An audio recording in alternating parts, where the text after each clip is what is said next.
제육화 마이너스 죽음의 호흡. 책을 덮은 채로 밤을 맞았다. 그것은 결심이라기보다 정지에 가까웠다. 더 보지 않겠다고 마음먹은 것도 아니었고, 수련을 미루겠다고 판단한 것도 아니었다. 오늘은 여기까지라는 선을 그었을 뿐이었고, 그 선이 아직 무너지지 않았다고 믿고 있었다. 동굴 안은 전날과 같았다. 어둠은 눌러앉아 있었고 공기는 무거웠으며 벽에서 스며나오는 냄새도 달라진 것이 없었다. 하지만 몸은 그 풍경을 따라오지 못했다. 숨이 끊겼다. 들이마신 공기가 가슴 아래로 내려가지 않았다. 멎었다. 잠시 후 다시 쉬려 했지만 같은 지점에서 막혔다. 억지로 이어보려 했을 때 가슴 안쪽이 미세하게 접히는 느낌이 들었다. 소녀는 몸을 옆으로 돌렸다. 무릎을 세웠다. 다시 등을 벽에 붙였다. 자세를 바꾸면 나아질 것이라 기대했지만 기대는 곧 사라졌다. 눈을 감자 증상은 더 분명해졌다.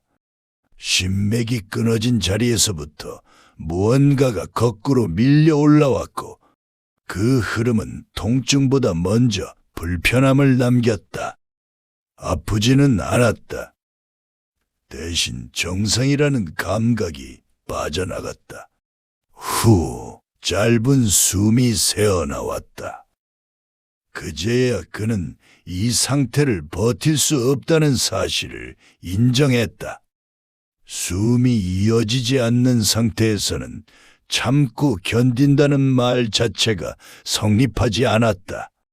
손이 움직였다. 의식적인 선택은 아니었다.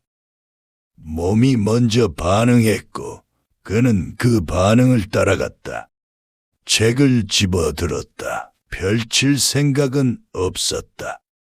손에 쥔 채로 있으면 숨이 조금은 이어질 것 같았다.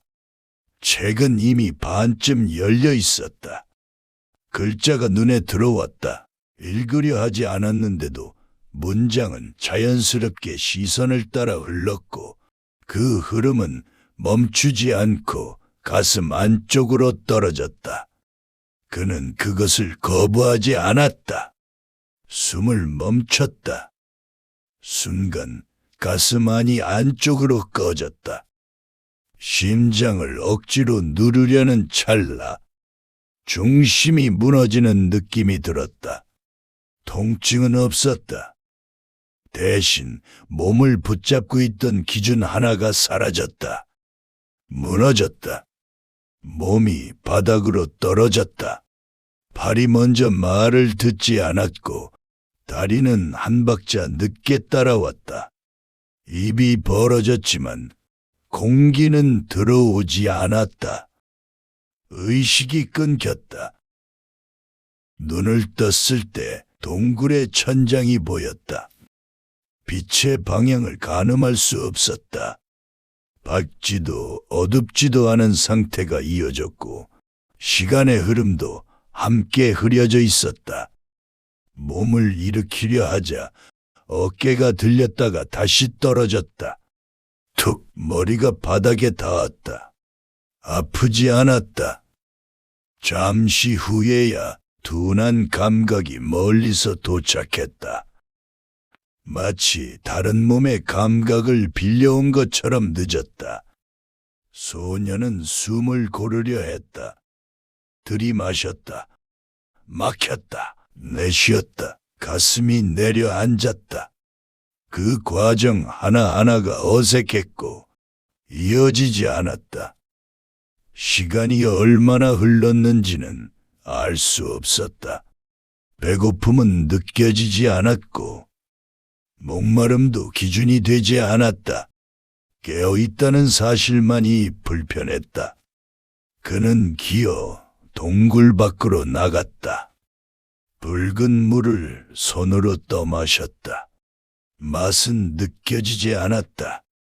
쓴지 비릿한지도 구분되지 않았다. 위가 뒤틀리는 느낌은 줄었지만 그게 나아졌다는 뜻은 아니었다. 다시 동굴로 돌아왔다. 벽에 등을 붙이고 앉았다. 책이 발치에 떨어져 있었다. 다시 집어들었다. 이번에는 망설이지 않았다. 숨을 멈췄다. 심장을 멈추려 했다. 반응은 더 빨랐다. 가슴이 접히는 느낌과 함께 시야가 꺼졌다. 깨어났다. 자세가 달라져 있었다. 엎드린 채였다. 팔에 힘을 주자 몸이 들렸고 균형을 잡지 못한 채 다시 쓰러졌다. 앞과 뒤의 감각이 어긋나 있었다. 동굴의 벽이 기울어져 보였다. 다시 시도했다. 또 실패했다. 같은 일이 반복되었다. 깨어남, 시도, 붕괴, 공백. 그 사이에는 아무것도 남지 않았다. 꿈도 없었고 생각도 이어지지 않았다. 시간은 조각난 채로 이어졌다. 혈국의 공기는 점점 더 거슬리기 시작했다.